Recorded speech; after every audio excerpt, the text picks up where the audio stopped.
Pilha de Gibis.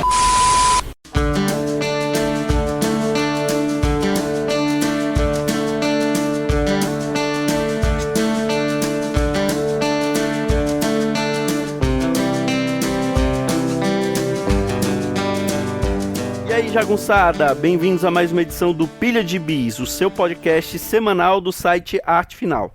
Acesse lá www.artefinalhq.com.br para todas as edições do Pilha de Bis, dos Sete Jagunços, do Omniverso, do A Pilha do Aranha e do Avante Vingadores.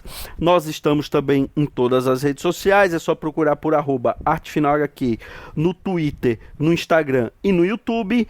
E nós estamos também no Deezer, no Spotify, no iTunes, no Google Podcasts, no seu agregador de podcasts favorito e agora também no Orelo. Caso você ainda não tenha um agregador de podcast favorito, eu te aconselho a experimentar o Orelo, que ele acaba também ajudando e nos remunerando por cada audição que você faz por lá. Então, considere nos ajudar assim. Aliás, caso queira nos ajudar, além de comprar seus gibizinhos pelos nossos links da Amazon, você também pode nos mandar um Pix de qualquer valor para o e-mail artefinalhq@gmail.com. Eu sou o Marcos e comigo hoje estão Marcelo Miranda.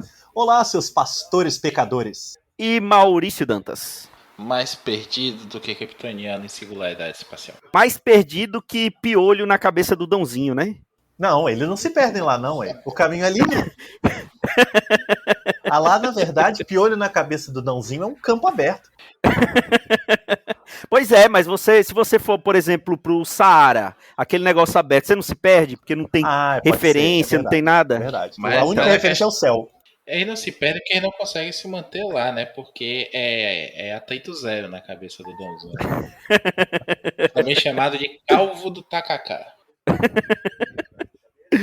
Bom, vamos falar de gibizinhos. Faz tempo que a gente não fala de um único gibi, né, no Pilha. Normalmente escolhemos um tema ou fazemos aquele Pilha clássico, mas hoje, em homenagem a Marcelo Miranda, que está de volta, e ao Dãozinho também, porque ele provavelmente iria falar mal, vamos falar do novo gibi de um dos favoritos de Marcelo Miranda, não é isso? Eu vou te dar a honra de anunciar, apesar de que já está na vitrina e no título do programa, mas por favor.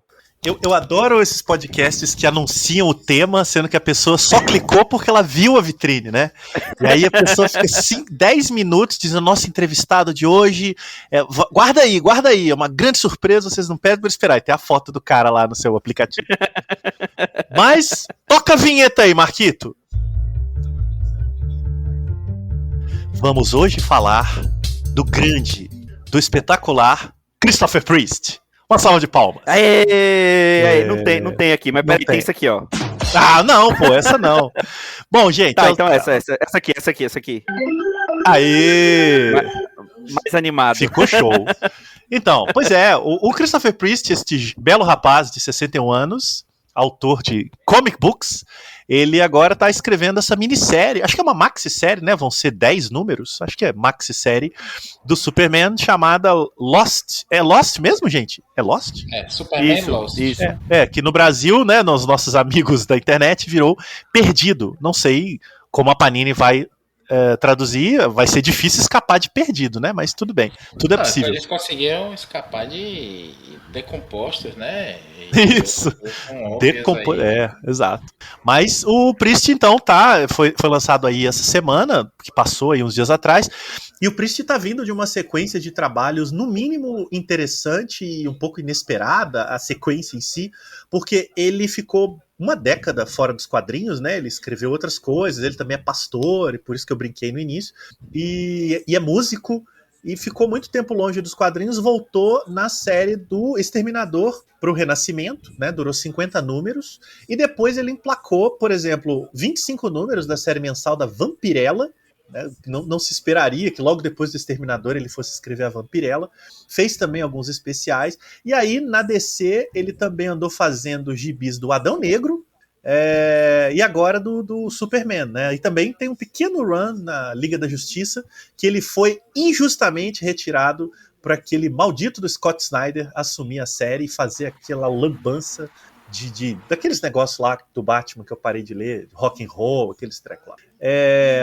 Mas o Priest, eu acho que ele chamou muita atenção no período dele do Exterminador por ter uma escrita um pouco mais complicada em termos de cronologia, de estrutura de história, mas ao mesmo tempo muito instigante, madura. Então toda a história dele, ela no mínimo te exige uma atenção bastante plena aí, né? E no caso aqui que a gente vai falar hoje, a gente está falando do número 1, são 24 páginas, e normalmente as grandes histórias dele só fazem um grande sentido no final, quando você tem o quadro todo. Ele, inclusive, numa entrevista recente, falou que está escrevendo essa história Lost há muito tempo, então é de se imaginar que ele já tem ela toda pronta, uma coisa meio quadrinho italiano, né? O cara já tem aquilo tudo pronto ali, em vez de ficar correndo contra o tempo todo mês. Então, um contexto muito rápido aí de que e do que estamos falando para a gente detalhar um pouco do Lost. Não a série. Eu tô aqui no site DC Fandom e além do Priest tá acreditado como um dos escritores o Carlo Pagulayan, que é também um dos desenhistas, né, Maurício Dantas? É isso mesmo, o Pagulayan, ele já tá aí há algum tempo, né, dessa geração aí de filipinos que ressurgiu das cinzas. A gente teve aí uma geração há muito tempo, né, de filipinos e tudo mais. E agora aparecem novos filipinos por aí. Carlos Pagulayan já apareceu, já tem um certo tempo nesse mercado, nessa indústria vital aí. Inclusive, daqui a pouco vai aparecer alguns gibizinhos dele aí na saga da Liga, né? Daqui a pouco tem aí uma história, eu lembro de uma história, pelo menos, que o Homem Borracha se disfarça de vestido, que a Barda veste, aí ela fica puta com ele, esse gibi é dele, desenhado por ele. E eu não sabia não que tinha caído de história dele também, aí eu acho, não sei se é o Peixe sendo generoso ou se o Pagulayan deu alguma contribuição aí. Alguns escritores mais decentes, né, quando vem que a colaboração, a sinergia ali entre escritor e desenhista é muito boa, e acabam acreditando mesmo o desenhista, o que eu não acho errado não, pelo contrário. O Pagulayan, inclusive, ele era também um dos desenhistas de Planeta Hulk, né? Sim, muito bem lembrado. Ele fez alguma coisa também aí de Star Wars há algum tempo. E eu só queria chamar atenção aqui, o Marcelo falou do Priest na Vampirella. Primeiro, o Priest agora só assina como Priest, né? Christopher Priest, é só Priest mesmo, né? Ele quer ser o pastor mesmo. E ele fez o Agente Americano há algum tempo, que o Dãozinho não entendeu o gibi. Muito bem lembrado. Eu só citei DC e a Vampirella, mas sim, Agente Americano, bem na época da série, né? Eles tentaram pegar um pouco uma carona na série do Falcão.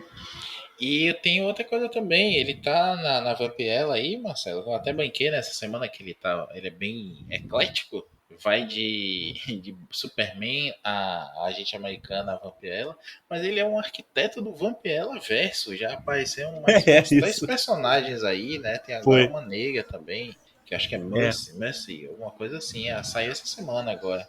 O que aconteceu foi que a Dynamite, é a Dynamite, né, que publica a Vampirella, ela entregou pro Priest uma liberdade muito grande com a personagem.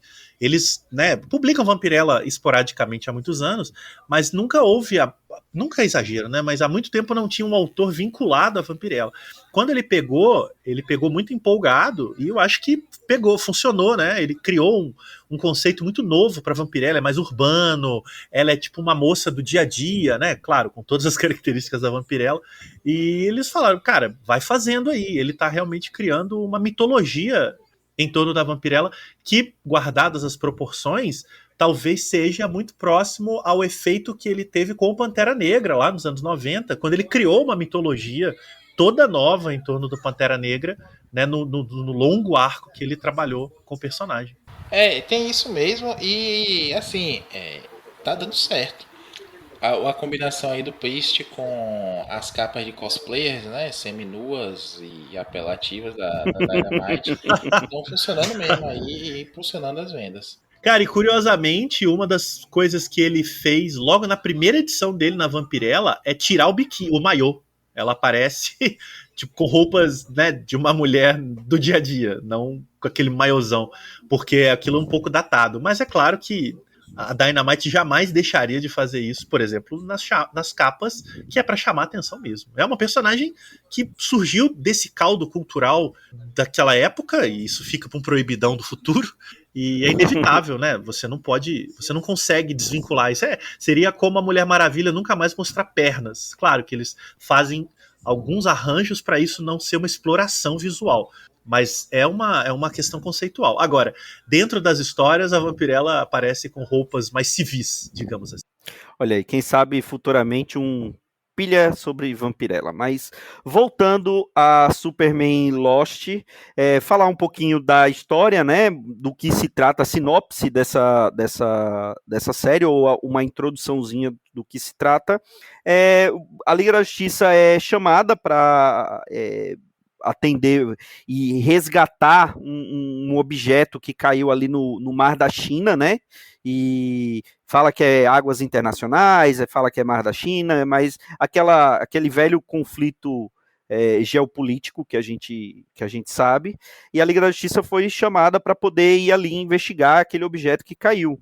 E chegando lá, eles descobrem que aquele objeto está gerando uma pequena singularidade, e aí pode engolir o mundo, né? Pode engolir o planeta. Então, o Batman chega à conclusão que a única pessoa que consegue resolver o problema é o Superman, né? E antes disso ele tá junto com a Lois, e aí ele fala assim, ó, vou aqui rápido. Ele sai, né? Ela falou, ó, vai lá cuidar da vida, enquanto ela tava lá escrevendo uma matéria. Depois de transar. E aí, é óbvio, né? Então, que homem. Super-homem, aí... né? Porque ela ainda tá de bob no cabelo. Mas depois já não verdade, tá mais. É verdade. E aí ele vai lá, aí tem esse rolo com a Liga da Justiça, mas antes de mostrar esse rolo com a Liga da Justiça, a Lois fica estranha porque o Superman tá de volta no apartamento e aparentemente para ela não passou tempo nenhum, né? Foi muito rápido. Ela acabou adormecendo lá sobre o computador que ela estava escrevendo a matéria, mas ela muito rápida e o Superman tá meio ali catatônico. E aí é quando o Batman chega no apartamento deles e vai contando o que aconteceu lá nesse caso da Liga da Justiça, né, Marcelo Miranda? Exatamente. O Bruce, né, chega lá de Bruce e fala que tem uma coisa para falar e de repente se assusta, né, porque o Superman tá parado na sala e ela não tá entendendo nada, e aí eles começam um flashback e a gente fica sabendo, spoiler aí para quem não leu, mas imagino que se você está aqui ouvinte, você já deve ter lido, ele entrou numa singularidade, num suposto buraco de minhoca e desapareceu, e eles não sabem onde ele tá, e por isso o Bruce estava indo comunicar a Lois. E ele responde que ele ficou desaparecido 20 anos. E a cabeça do Dãozinho nessa hora cai em todos os piolhos, né? Porque ele já não entendeu. E ele nem considerou que essa é a edição número 1 de 10. Então deve ter muita coisa para rolar. Mas o mistério da história, desse primeiro capítulo, é que sumiço é esse, já que ele literalmente foi um segundo, né? Indo e voltando, foi quase uma ejaculação precoce ali, e porque ele tá daquele jeito. E aí, enfim, a história eu acho que vai andar a partir desse grande mistério. Pois é, basicamente a minissérie vai mostrar o que aconteceu com o Superman nesses 20 anos que ele ficou preso nessa singularidade, né, Maurício? Inclusive, eu achei bacana que eu esperava outra coisa. Confesso que eu esperava mesmo que fosse mostrar o Super-Homem exilado lá. Não. Eu acho que você esperava que ele acordasse numa ilha deserta, depois de cair de avião, e começasse a ouvir barulhos estranhos no mato, enquanto alguém tentava apertar um botão numa escotilha. É ou não é? Chama Lost. Olha. Como diz a música da Ivete, né? Sonhando com um índio que lhe desse alegria. Esse índio é você, Marcelo. Que Seu isso? amor é canibal. Que isso? Cadê? Vinhetinha aí da bateria? a pessoa não vai pra carnaval, a pessoa é tênis verde, Marcos, ele não vai pra Opa! Insulto nesse podcast. Depois dizem que eu não venho, ó. Eu sofro bullying nesse podcast. Chegou o Elogiei cinéfilo. John Wick 4 alucinadamente e o cara vem me chamar de tênis verde? Tênis verde. Combinando com o terno preto do John Wick, mas sim. Ele não usa. Aquele homem não usa tênis verde. Ele não usa nem tênis. Ele fez os inimigos engolirem o tênis dele. É tipo aquele do Authority, né? O Hawksmoor anda descalço e tem sola no pé mesmo. Sola de. Isso. Sola de O cabaz grudado no pé. Mas bora Desviamos. voltando. Mas sim, voltando ao assunto aqui, eu imaginava, sério mesmo, eu imaginava que a gente fosse ver o Super-Homem voltando. Ó, o Super-Homem de novo, né? Revelando a idade. Eu esperava que a gente visse o Super voltando para um mundo de daqui a 20 anos. E não reconhecendo mais, tipo, uma Lois velha, o John adulto, um mundo que viveu sendo Super-Homem por tanto tempo. Mas me surpreendeu, confesso, assim, quando o Super volta e fica olhando pro nada, assim, né? Aí eu, rapaz, então isso aí já me deu um nó na cabeça, e diferente dos piolhos do Dão, os meus continuaram presos aqui, apesar de algumas sacudidas. Eu gostei da ideia, eu gostei da arte também, o Pagulayan tá esse mesmo aí, reconhecível em relação ao que a gente vai ver no Saga da Liga aí no Fubaev. Tá mais detalhado e tá me lembrando, Marcos. Você também, Marcelo, acompanhou, né, o Batman do Tomasi ali, que com a arte do Brad Walker. Sim, por um tempo, sim. E a arte do Brad Walker mais detalhada, assim, com mais preto, né? Mais tinta no papel, com alguns detalhamentos de luz e sombra e tudo mais, muito bons. Me lembrou muito mesmo o Brad Walker o Pagulayan aqui. E eu acho que ele evoluiu bastante dos últimos trabalhos dele. Eu não acompanhei outras coisas recentes dele, não, mas isso aqui gostei bastante, de narrativa e no teatro, assim. Cara, gostei muito também. Ele desenha muito. No Exterminador, boa parte do impacto da narrativa, além do texto do Priest, era a estrutura de quadrinho dele. E, inclusive, com quadros sucessivos na página, né? Então, Tom King manda lembranças ali, porque, pra mim, na época, o que o Batman tinha de chato, o Exterminador tinha de hipnótico. E é muito legal, a primeira aparição do Superman na história Lost é uma clara homenagem à capa icônica da Action Comics, né? Vocês lembram? É ele segurando um carro, o carro virando pra frente dele, só que aí cai um monte de nota de dinheiro lá da mulher lá, que vai envolver uma... Aliás, a gente não falou isso, né, Marquito? Tem uma trama verdade. política iniciada ali que pode ou não influenciar na história. Que é justamente a matéria que a Lois está escrevendo, né? Isso, exato. E aí, a primeira cena, o Pagulayan desenha, eu acho que um pouco homenageando mesmo a capa, a primeira capa da história aí da Action Comics com o Superman. O que eu ia falar era justamente isso, era o Pagulayan que estava junto com o Priest no gibi do Exterminador, né? Eu não cheguei a ler, eu peguei no começo ler, eu acho... e algumas partes-chave. Ele não faz o gibi inteiro, mas ele faz boa parte. Eu peguei para ler o do Exterminador a partir do 3º volume, e confesso que eu não gostei, mas aí pode ser uma falha moral minha.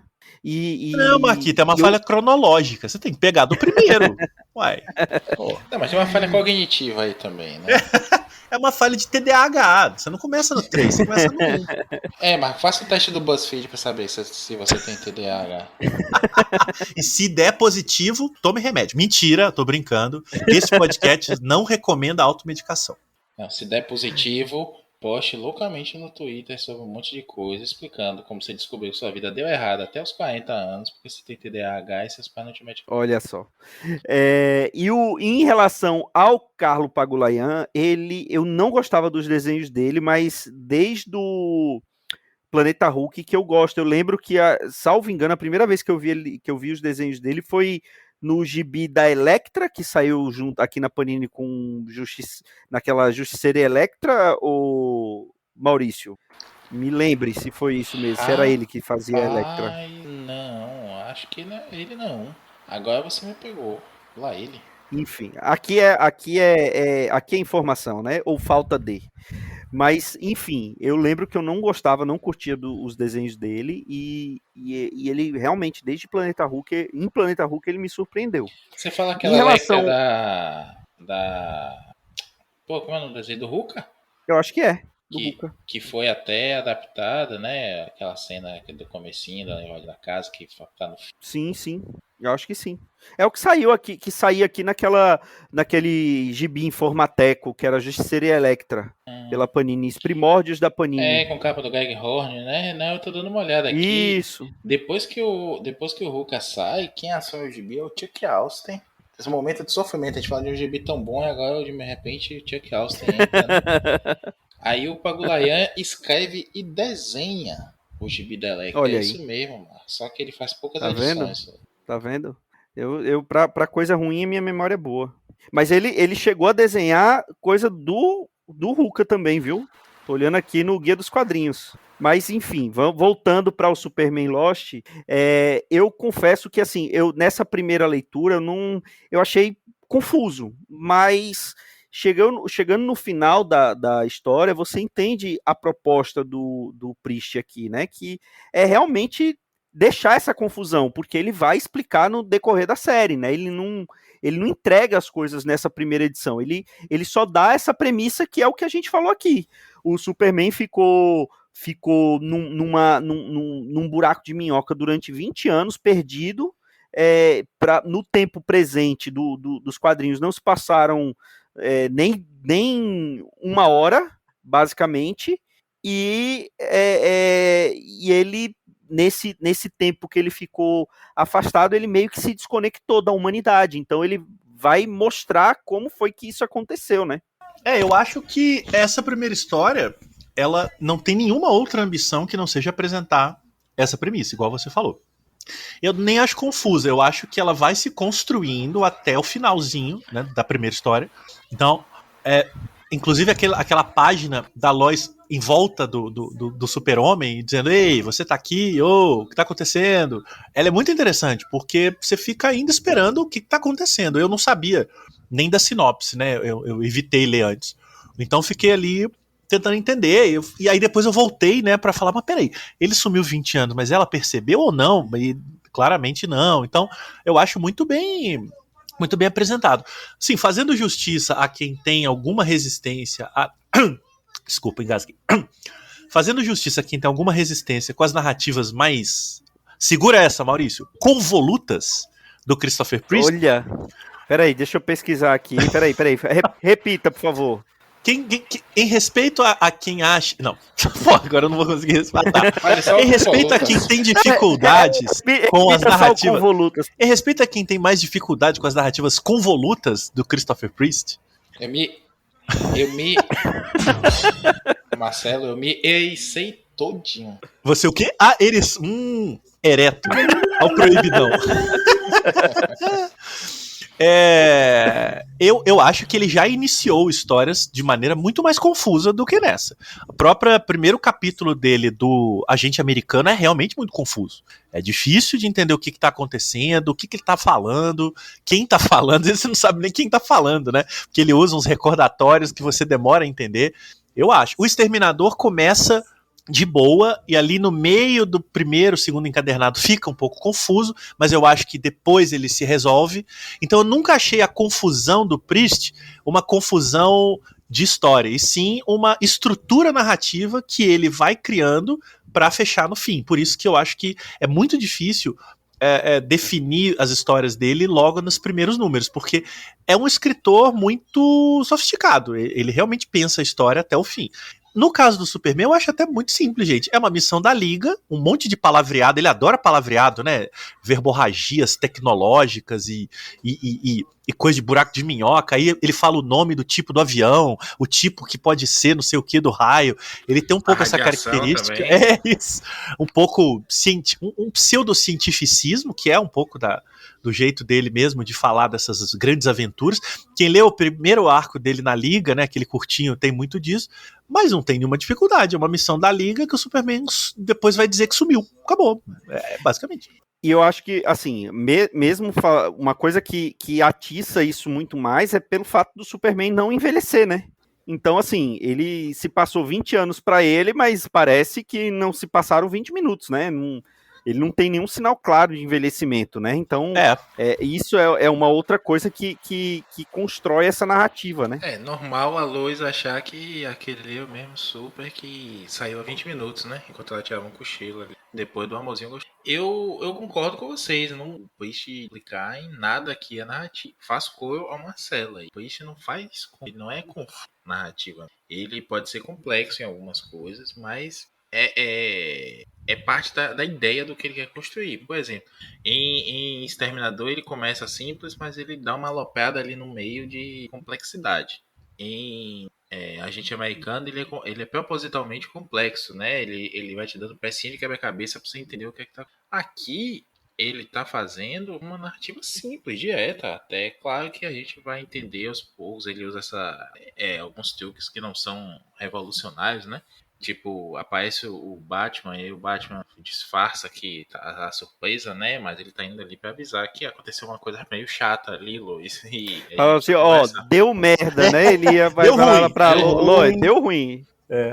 Não, e ele tenta sair, é muito bom, né? Fala, eu vou embora, valeu, falou, valeu. E ela, não, fica. Não, se resolvam aí, né? O filho Fela da se puta. mandar, cara. Não, e se você parar pra pensar, é interessante essa ideia, porque é um Superman com 20 anos a mais de experiências fora do planeta, né? Que tipo de impacto essas experiências, esse distanciamento da humanidade causaram nele? Você começa até...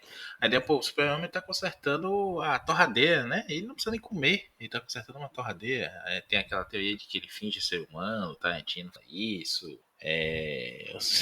invocando o Tarantino aqui em homenagem ao Marcelo, que nem é fã dele. Eu sou, pô. Ah, então pronto, em homenagem ao Quentin? Marcelo, que é fã dele. Tem outro? Eu curto, meu admirador, sou admirador, gosto do filme. O que é isso? O cara tá me difamando agora, além de me insultar, me difama. Não, mas você não é daqueles que fica nem dizendo que dessa vez Tarantino errou, nem fica dizendo mais uma obra-prima do Não, nem uma coisa nem outra. Esse é você com o Shyamalan Mayan. É isso, é verdade. Aí é diferente.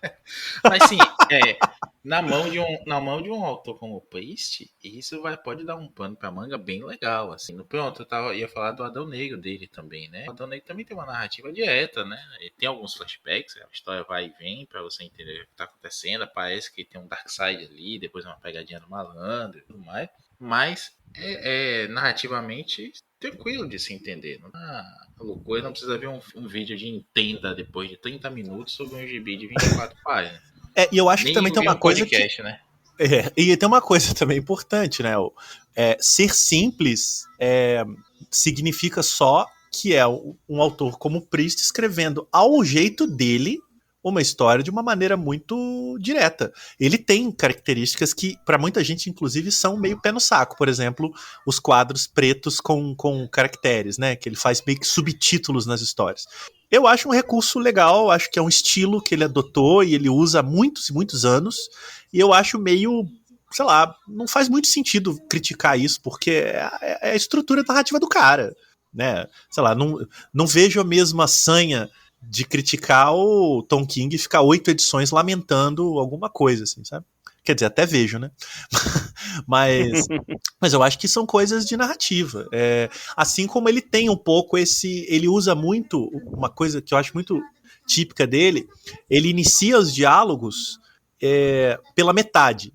Então, você pega os personagens conversando já pela metade. Você não pega o início e, às vezes, não pega o final. Então, no caso dessa primeira edição, por exemplo, a primeira fala que tem, se eu não estiver enganado, é o Kierkegaard, né? Tem uma pessoa, assim, eu tô falando já do primeiro diálogo de fato, né? E aí ele vira e fala, Clark Kent, prazer. Então, você não entende que diálogo é esse, assim, que cita um filósofo e Clark Kent um prazer, né? Depois você vai entender que a Lois está tentando dizer para ele que o político citou um filósofo e ele tá meio que zoando ela. Então você pega o diálogo meio que andando, assim. E é claro, né, gente? É um escritor que exige um pouquinho mais de atenção, né? Pelo menos de vez em quando é bom ter algum assim. Senão a gente fica só vendo a porradaria comer solta. É tipo o Jason Aaron nos Vingadores, que é só a alocação, né? Ele tem uns Isso. dados escritos assim, o personagem, 6 ações malucas e 6 complementos, assim, né? Isso. E aí ele escreve, tipo, Vai misturando, né? destino Hoje o. vira um planeta. Não, hoje quem tá fazendo agora é o Chat GPT que tá escrevendo Vingadores. Não, o Jason Aaron virou o chat GPT da Marvel, ou seja, ele escreve qualquer coisa de qualquer jeito e tudo vende. O cara virou uma mina de ouro. E pensar que, pra mim, é um dos grandes autores dos anos 2000, com o Scalpo, com o Justiceiro, mas ele virou mesmo ótimo exemplo, assim. Ele manda lá pro Jason que ele resolve esse troço aí. Porque ele é talentoso, mas ele encontrou um método, uma metodologia de trabalho meio Stan Lee. Ele deve jogar as ideias ali, falar, gente, desenha umas paradas muito loucas aí do destino virando planeta e bora lá que o mês tá correndo, assim, sabe? Porque ele já chegou nesse nível na Marvel, né? Na verdade, eu vou dizer aqui, eu aproveitar a sua presença aqui, Marcelo, e nada a ver. Eu vou dizer que o problema do Jason Aaron é que ele assistiu Thor Ragnarok. Viu que o Taika Waititi fez aquela alocação total e disse: eu tô aqui todo preocupado com o Thor, coisas épicas e tudo mais, ele vai fazer piada. Tanto que ele lança, né, aquela última fase do Thor dele, que o Thor tá cheio de martelo, toda hora quebra um martelo diferente, tudo mais, cheio de humor. Eu tô morrendo no bar. E aqueles desenhos. As cabras dele. Deus, eu não gosto de lembrar disso, me dá gatilho. Mike Del Mundo, né? Nossa. Agora eu vou ter que saindo do podcast. Tchau, desligando. Ou falaremos dele no próximo Avante Vingadores também. O Luiz Decepção é fã de dele, só que ao contrário. Mas você falou muito bem, Maurício. Realmente, o Jason Aaron, ele entregou para Jesus depois do Ragnarok mesmo. Se teve ou não a ver, e eu acho que teve, concordo com você, não sei, mas dali adiante, rapaz, o bicho despirocou. Mas enfim, né? Felizmente, quadrinhos não são mais feitos só por Jason Aaron. Vamos voltar, já que diversamos mais uma vez. Vou fazer uma pergunta para você, Marcelo Miranda, e quero que você responda sem clubismo e sem fanboyzice.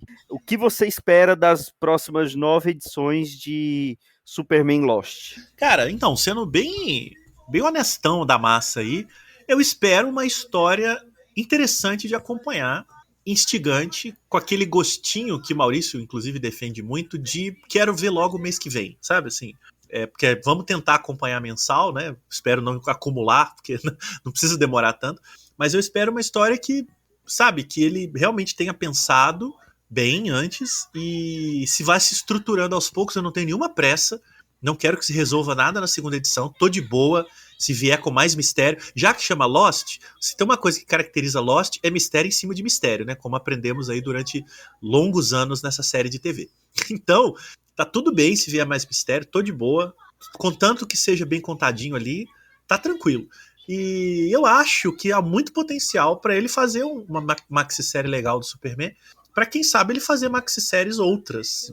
Eu sinto que a DC tá jogando Priest em personagens que ela quer autores que mudem um pouco o status das coisas em termos de qualidade narrativa. Não o status quo, né? Mas assim, tem lá o Superman mensal, que eu não tô acompanhando, não sei nem quem é o autor atual, mas eles vão colocando ali o Priest para escrever uma maxi-série. É um pouco quando a DC fez o Warren Ellis escrever o Batman, né? Era uma maxi-série também. Você tinha o Batman de linha mensal e chama ali um grande autor para escrever o personagem durante 10, 12 números. Ele faz ali a historinha dele, nem é a maior história do mundo, mas, porra, é o Warren Ellis escrevendo Batman. Então eu acho que pode vir coisa legal por aí, e eu espero que isso renda outros frutos depois. Teve o Adão Negro, agora teve o Superman, quem sabe não ver uma maxi-série do próprio Batman. Quem leu o Exterminador dele, o arco dele com o Batman é sensacional, assim. Muito bom mesmo. É excelente, o Batman dele, o Alfred dele, o Damian Wayne, escrito pelo Priest, são o fino. E depois ele repete a mesma estrutura de como escrever o Batman na fase dele na Liga. Então é um personagem que ele gosta, ele sempre disse que admira muito, gostaria de escrever um pouco e tal. Então assim, eu que gosto um pouco mais do Batman em termos de, poxa, quero ler a história prefiro um pouco o Batman do que o Superman, fico animado que o Superman dê certo pra quem sabe aí um Batman venha pela frente, né? Aí, sei lá, vai chamar Batman The X-Files, sabe? Eu acho que o Priest escreveu alguma coisa do Batman já no passado, não? Já. Ele tem. Saíram várias, inclusive, aí no Saga do Batman, né? Mas são histórias de backup. Backup não, né? Como é que chama? É quando o autor mesmo, da. Né? Filler, isso, o autor não faz o regular, aí ele pegava para fazer uma, às vezes duas, né? Muito boas as histórias isoladas dele no Batman, tem várias aí, procurem. Tem um Batman anual que ele fez, que tá na Saga do Batman e tava naquele encadernado das Muitas Mortes de Batman, né? Aquela muito história do assassinato numa uma história de investigação muito legal, boa. Muito então boa. ele tem bons momentos com o Batman, mas ele nunca escreveu, salvo engano, tá? Eu acho que não, um arco longo, né, trabalhado com 10 edições, como ele vai fazer com o Superman. Então, respondendo, Marquito, o que você espera? Eu espero que seja bom para ele escrever o Batman. Justo. E aqui junta, do mesmo jeito que foi o Batman do Ellis, é também fora da cronologia, né, Maurício? O que você espera do Priest aqui nas próximas edições? Só faltou ter um tarja preta na capa, né? Porque a ideia... Pois é, não é, né? Não Gente, é da, então não eu ia é perguntar da isso. preta, né? Tem alguma indicação ali de que não faça parte ou de que é em outro tempo? Eu não sei o status hoje. Não, ó, vamos lá. Não precisa falar muito, não. Pode ser bem resumido. É isso. Eu tô falando aqui com mais apoio editorial do que nós temos, né? Não sou eu, não. Nós aqui, o Pilha de Gibis, qualquer podcast minimamente sério. Sério no sentido do li pra falar, pelo menos, né? A gente tem aqui mais apoio editorial do que a própria DC. Mas se você for ver, o Ajax, né, o Caçador de Marte, não tá com o uniforme que tá nos gibis hoje. E ele nunca teve na liga com esse uniforme, com essa formação. A mesma coisa é o Flash. Ele tá com aquele uniforme do começo dos 952 do Stormwatch, né? É isso mesmo. E o Flash que tá aí é o Barry, mas não é o Barry com os raios todos no uniforme, né? Não, e também não é o Wally, que hoje tá na liga de novo. O Barry tá aí pelo Multiverso. Mas então, não tem uma localização específica, assim, do momento cronológico. Mas pra mim é aquela coisa, né? Ó, você sabe que é a Liga da Justiça, o desenhista desenhou os visuais que ele gosta, os personagens continuam reconhecíveis mesmo assim, provavelmente não vão aparecer no resto das edições, isso não importa muito não, apenas se divirta. Não vejo prejuízo nisso, se a história for boa mesmo. E eu acho que a DC gostou dessa história e se for bom, bota na cronologia, se não for, a gente ignora, vai retcon, tipo, Heróis em Crise, né? Que toda hora tem um retcon diferente, até a gente esquecer que aconteceu o gibi. Tem os patches de videogame, né? De efeito de filme também e tudo mais. É um patch da cronologia mais descarado do que o que a gente havia. Vamos ver. Provavelmente daqui a 10 meses voltaremos com o final da edição e vamos fazer um resumo do que foi essa maxi-série. Não iremos escutar esse podcast para sabermos o que acertamos ou o que erramos, não. mas... Nós não escutaremos esse podcast para não ver o quanto que eu e você acertamos e quanto que o Maurício acertou mais. Muito obrigado, Exato. Mas eu sou quem mais erra aqui. Pois é. Mas, você é o quê? Eu sou quem mais erra. Ah, bom. Eu entendi você dizer que... Adorei esses efeitinhos. Tô vendo.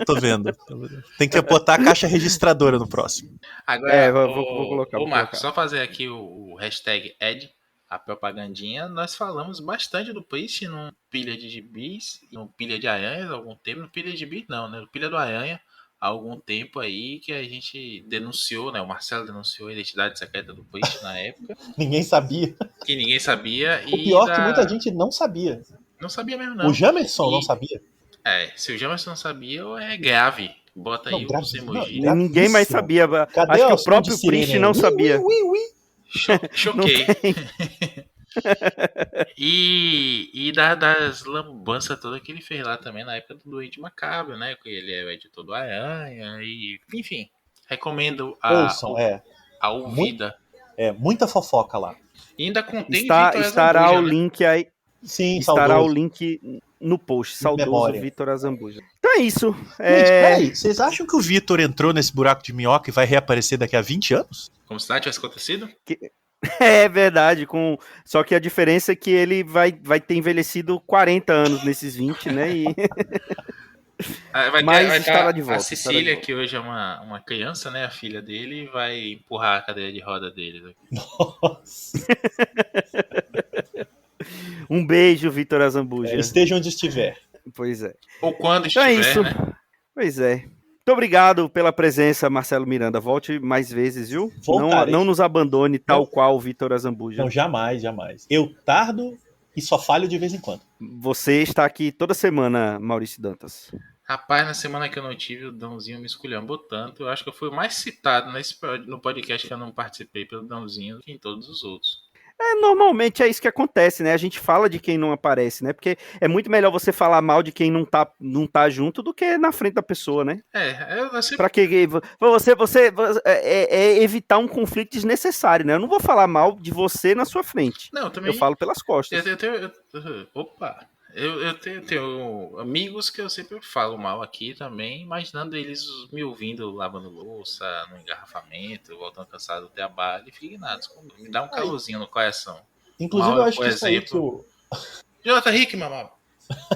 Inclusive, isso aí que o Marquito falou, essa filosofia dele aí, é uma lição de humanidade. Sim, claro. Você evita vários conflitos se você fizer isso. E tá sendo honesto, né? Então é isso. Pois é. Mas se falar no você, Twitter, cara ouvinte... Se falar no Twitter, por favor, fale o nome da pessoa, não deixe fofoca Não, pela metade. pelo amor de Jesus, quando puser coisa no Twitter, cite nomes. Não faça como certas pessoas.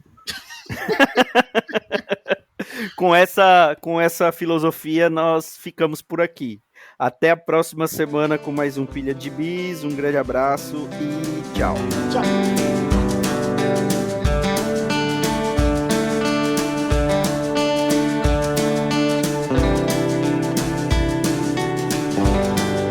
Esse foi o Pilha de Gibis, mais um podcast com o selo dos cabras de qualidade do Arte Final. Gostou do que ouviu aqui? Compartilhe e acesse o site, tem muito mais conteúdo de qualidade esperando por você. Vai comprar seus gibis na Amazon? Compra acessando os nossos links, você vai ajudar a manter esse trabalho. www.artefinalhq.com.br